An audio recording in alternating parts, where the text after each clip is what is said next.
Thanks for join Global Tutorial Bernard Simamora, SSI, SIP, SH, MH, MM. Subscribe, like, and share. Selamat mengikuti. Tutorial Kepemimpinan. Topik kelima dari 50 topik. Atribut-atribut pemimpin. Pemimpin dari zaman dahulu kala, di kelompok masyarakat mana saja, sebagaimana tertulis dalam naskah-naskah atau cerita-cerita kuno dipandang sebagai seorang nabi, seorang kiai, seorang raja, seorang pahlawan, yang menjadi model dan contoh teladan rakyat atau kawulanya. Bangsa Mesir, pada sekitar tahun 2300 sebelum Masehi memberikan gambaran pemimpin seperti Firaun, yang memersonifikasikan dirinya sebagai Tuhan, seperti berikut. 1. Kata-katanya adalah hukum. 2. Pandangannya adalah pedoman bagi penyelenggaraan negara. 3. Ujung lidahnya atau ucapannya adalah kebenaran dan keadilan sejati. Dengan demikian, pada budaya Mesir kuno raja adalah Tuhan yang tertinggi, tiada siapapun di atas raja. Bangsa Yunani, berbeda dengan bangsa Mesir kuno, menggambarkan pemimpin sebagai pahlawan, yang dipersonifikasikan dalam wujud dewa-dewa, yang merupakan simbol dari atribut-atribut pahlawan, seperti berikut. 1. Agamemnon adalah dewa penegak hukum yang adil. 2. Nestor adalah dewa pemberi nasihat yang bijaksana. 3. Odysseus adalah dewa yang pintar dan licik. 4. Achilles adalah dewa pemberani dan kuat. Jadi, bagi bangsa Yunani seorang pemimpin haruslah orang yang memiliki atribut-atribut pahlawan, yaitu adil, bijaksana, pandai, berani, dan kuat. Dalam perkembangannya kemudian, dikaitkan dengan kepemimpinan pemerintahan, Plato seorang filosof Yunani, memberikan gambaran seorang pemimpin sebagai orang terbaik yang ada di masyarakat yang mengetahui dan mampu melaksanakan hukum dengan konsekuen sehingga pemerintahan dapat berjalan dengan baik.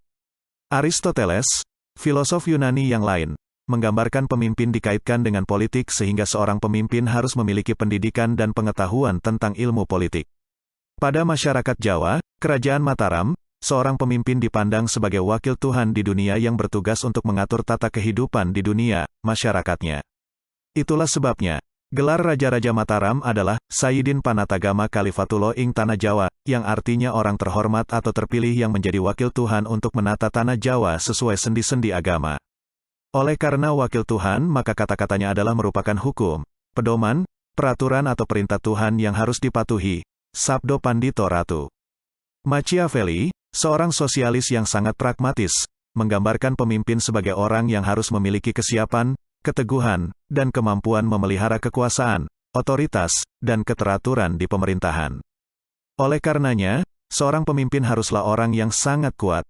Jadi, nampaknya ada penggambaran yang sifatnya universal, yaitu bahwa seorang pemimpin memang memiliki atribut atau ciri atau karakter yang memang berbeda dan menonjol dibanding yang dipimpin. Atribut-atribut tersebut bersifat personal, artinya memang hanya ada atau dimiliki oleh person atau pemimpin yang bersangkutan saja dan tidak ada pada person atau orang-orang yang dipimpinnya. Atribut-atribut kepemimpinan. Banyak penelitian telah dilakukan untuk mengetahui sesungguhnya atribut atau karakter atau faktor-faktor personal apa saja yang berpengaruh terhadap kesuksesan seorang pemimpin. Dari berbagai macam penelitian yang telah dilakukan, secara garis besar atribut-atribut personal pemimpin dapat diklasifikasikan ke dalam beberapa atribut, yaitu 1. Kapasitas, 2. Prestasi, 3. Tanggung jawab, 4. Partisipasi, 5. Status. 1. Kapasitas. Atribut-atribut yang termasuk ke dalam klasifikasi kapasitas adalah intelijensi, kewaspadaan atau kecermatan, kemampuan verbal, kemampuan menilai, dan orisinalitas. Intelijensi. Secara umum pemimpin harus atau diharapkan memiliki kecerdasan atau intelijensi yang lebih tinggi dibanding bawahan atau orang-orang yang dipimpinnya. Kecerdasan atau intelijensi yang dimaksud di sini bukan hanya kecerdasan otak yang biasa disimbolkan dalam IQ, tetapi mencakup pengertian yang lebih luas, yaitu bijaksana, dewasa, cermat, rajin, dan teliti. Kewaspadaan atau kecermatan. Seorang pemimpin harus memiliki kewaspadaan dan kecermatan terhadap segala sesuatu yang terjadi di sekitarnya. Seorang pemimpin haruslah mampu mengevaluasi keadaan, memiliki wawasan sosial, dan mampu memiliki pemahaman yang simpatik. Dengan mampu mengevaluasi keadaan, maka pemimpin akan dapat membuat keputusan yang tepat sesuai dengan kondisi lingkungan. Kefasihan verbal. Kefasihan verbal merupakan salah satu aspek yang harus dimiliki seorang pemimpin. Kefasihan verbal yang dimaksud di sini adalah ton suara, kefasihan berbicara, dan ketahanan berbicara. Seorang pemimpin digambarkan memiliki suara yang mantap dan meyakinkan. Dengan suara yang mantap dan meyakinkan, seorang pemimpin akan lebih mampu meyakinkan orang sehingga akan lebih mudah pula mempengaruhinya.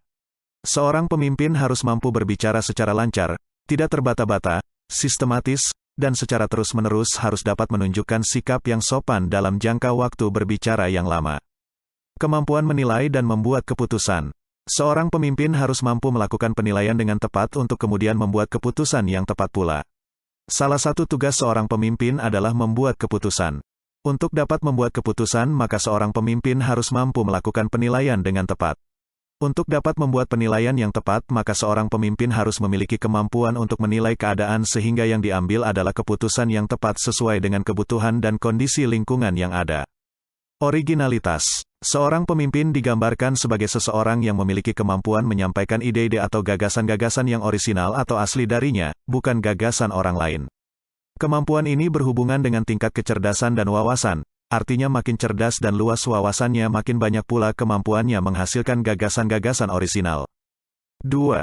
Prestasi. Atribut-atribut yang termasuk ke dalam klasifikasi prestasi adalah pengetahuan, prestasi akademik, prestasi atletik atau prestasi di bidang olahraga. Pengetahuan. Seorang pemimpin harus memiliki pengetahuan untuk mengerjakan atau menyelesaikan sesuatu dengan baik. Pengetahuan ini tidak berarti bahwa seorang pemimpin harus mengerjakannya sendiri, tetapi yang lebih penting adalah dia mengetahui bagaimana cara mengerjakannya dan mampu memberikan arahan yang konstruktif. Pengetahuan dan kemampuan ini terutama pada hal-hal atau situasi-situasi yang sulit, sehingga kemampuan pemimpin mengatasi situasi-situasi sulit adalah salah satu ukuran kesuksesan seorang pemimpin. Prestasi akademik. Umumnya seorang pemimpin memiliki prestasi akademik yang lebih tinggi dibanding yang dipimpinnya. Meskipun bukan jaminan bahwa seorang yang memiliki prestasi akademik tinggi pastilah inteligensinya tinggi, tetapi seseorang yang prestasi akademiknya tinggi diharapkan memiliki kemampuan mengatasi masalah secara lebih baik. Prestasi di bidang olahraga. Meskipun tidak semuanya, seorang pemimpin digambarkan sebagai seorang yang sehat, atletis, dan energetik. Orang yang memiliki prestasi di bidang olahraga umumnya memiliki fisik yang atletis, sehat, dan energetik. Orang yang sehat dan energetik diharapkan dapat memberikan pengarahan dan membuat keputusan yang baik dan tepat. 3. Tanggung jawab. Seorang pemimpin harus memiliki tanggung jawab yang lebih besar dibanding yang dipimpin. Unsur tanggung jawab seorang pemimpin meliputi mandiri, penuh inisiatif, tekun, agresif, dan percaya diri. Mandiri. Seorang pemimpin digambarkan sebagai seseorang yang lebih mandiri dibanding yang dipimpin sehingga dapat dijadikan tempat bergantung orang-orang yang dipimpinnya. Seorang pemimpin yang tidak memiliki kemandirian yang kuat akan sulit mengambil keputusan yang cepat dan tepat yang merupakan salah satu tugas pokoknya. Kemandirian di sini tidak berarti bahwa pemimpin membuat sendiri dan menentukan semua keputusan yang diambil. Penuh inisiatif. Inisiatif tidak dapat dilepaskan dari kepemimpinan. Artinya seorang pemimpin haruslah orang yang penuh inisiatif atau memiliki banyak inisiatif dan mampu mengarahkan orang-orang yang dipimpinnya untuk merealisasikan inisiatif-inisiatifnya. Kemampuan ini tidak berarti bahwa inisiatif hanya harus datang dari seorang pemimpin dan harus direalisasikan oleh yang dipimpin, tetapi seorang pemimpin harus lebih berinisiatif dibanding yang dipimpin. Rajin. Bagaimanapun juga seorang pemimpin dituntut rajin dalam arti fisik. Artinya, secara terus-menerus seorang pemimpin harus mampu melakukan pertemuan tatap muka dengan orang-orang yang dipimpinnya. Dalam era teknologi maju sekarang, di mana pertemuan tidak selalu harus dilakukan dalam bentuk tatap muka, maka seorang pemimpin juga harus mampu melakukan kontak atau pertemuan jarak jauh dengan orang-orang yang dipimpinnya. Agresif. Seorang pemimpin harus secara terus-menerus mampu melihat perubahan dan perkembangan yang terjadi di lingkungan eksternal organisasi, kemudian melakukan tindakan-tindakan yang sesuai. Kemampuan inilah yang dimaksud dengan agresif. Jadi, kemampuan agresif adalah gabungan antara kecerdasan kognitif dengan kecerdasan sosial. Percaya diri. Kepercayaan diri adalah salah satu persyaratan utama yang harus dimiliki oleh seorang pemimpin. Seorang pemimpin harus memiliki tingkat kepercayaan diri yang lebih tinggi dibanding yang dipimpin karena tanpa kepercayaan diri yang tinggi tak mungkin dia mampu mengarahkan dan membuat keputusan yang tepat. 4. Partisipasi. Atribut-atribut yang termasuk ke dalam kelompok atribut partisipasi adalah mampu bersosialisasi, mampu bekerja sama, mampu beradaptasi, dan memiliki sense of humor. Mampu bersosialisasi. Seorang pemimpin mestilah orang yang aktif berpartisipasi dalam kegiatan-kegiatan sosial seperti olahraga, pertemuan-pertemuan organisasi maupun profesi, dan lain-lain. Melalui partisipasi aktif tersebut diharapkan kemudian dia bisa memiliki pengetahuan, wawasan, dan jaringan relasi yang lebih luas yang dapat dimanfaatkan untuk menjalankan tugas dan fungsinya sebagai seorang pemimpin. Mampu bekerja sama. Seorang pemimpin harus mampu menjalin dan mengembangkan kerjasama baik internal maupun eksternal dengan baik. Kemampuan menjalin kerjasama ini harus dihubungkan dengan peningkatan spirit dan kesejahteraan anggota organisasi. Kemampuan bekerja sama ini adalah salah satu atribut yang merupakan fungsi sosial kepemimpinan. Mampu beradaptasi. Seorang pemimpin yang berhasil adalah pemimpin yang memiliki kemampuan beradaptasi dengan lingkungan yang berubah-ubah, baik lingkungan eksternal maupun lingkungan internal organisasi. Kemampuan ini berhubungan dengan tingkat inteligensi, makin tinggi tingkat inteligensi makin tinggi pula kemampuan beradaptasinya. Selain berhubungan dengan tingkat inteligensi, kemampuan ini juga berhubungan dengan kemampuan sosialisasi, artinya semakin tinggi kemampuan sosialisasi seorang pemimpin semakin cepat pula kemampuan beradaptasinya. Memiliki sense of humor. Seorang pemimpin yang berhasil ternyata tidak harus selalu menunjukkan penampilan yang serius dan tegang, tetapi justru seorang pemimpin harus memiliki sense of humor yang baik. Seorang pemimpin yang memiliki sense of humor yang baik akan mampu membuat organisasi berjalan lebih efektif dan produktif karena suasana yang tercipta akan menyenangkan. Sense of humor di sini lebih dikaitkan dengan kemampuan mengendalikan diri atau mengendalikan perasaan yang disesuaikan dengan kondisi lingkungan yang ada. 5. Status. Status yang dimaksud di sini adalah status sosial ekonomi. Meskipun tidak selalu, ternyata pemimpin-pemimpin kebanyakan atau cenderung berasal dari kalangan status sosial ekonomi yang lebih tinggi dibanding yang dipimpin. Hal yang mungkin dapat dipakai sebagai penjelasan adalah orang-orang yang berasal dari keluarga yang memiliki status sosial ekonomi lebih tinggi memiliki kesempatan yang lebih besar untuk memperoleh pendidikan formal yang lebih tinggi, berlatih melakukan sosialisasi dan aktivitas sosial yang lebih luas dan beragam, dan sebagainya yang memungkinkannya memiliki pengalaman-pengalaman penting bagi pengembangan potensi kepemimpinannya. Atribut personal atau karakter pemimpin sebagaimana tersebut di atas ternyata berbeda-beda antara situasi jenis organisasi satu dengan situasi jenis organisasi lainnya. Atribut personal pemimpin organisasi pemerintahan berbeda dengan atribut personal pemimpin organisasi pendidikan, berbeda pula dengan atribut pemimpin organisasi bisnis, dan sebagainya. Seorang pemimpin organisasi olahraga misalnya, dituntut memiliki postur tubuh yang tinggi atletis dan memiliki prestasi atletik yang lebih dibanding orang-orang yang dipimpin. Sementara itu, seorang redaktur majalah lebih dipersepsikan atau dituntut orang yang lebih pendek, lebih muda, tetapi lebih pintar dan cerdas.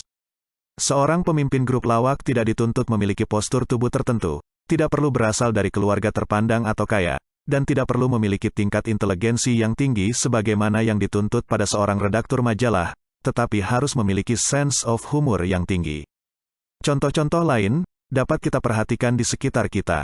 Dengan demikian, seseorang yang tidak memenuhi gambaran atribut pemimpin di suatu organisasi tertentu bisa saja memenuhi gambaran atribut organisasi lainnya, dan menjadi pemimpin yang berhasil.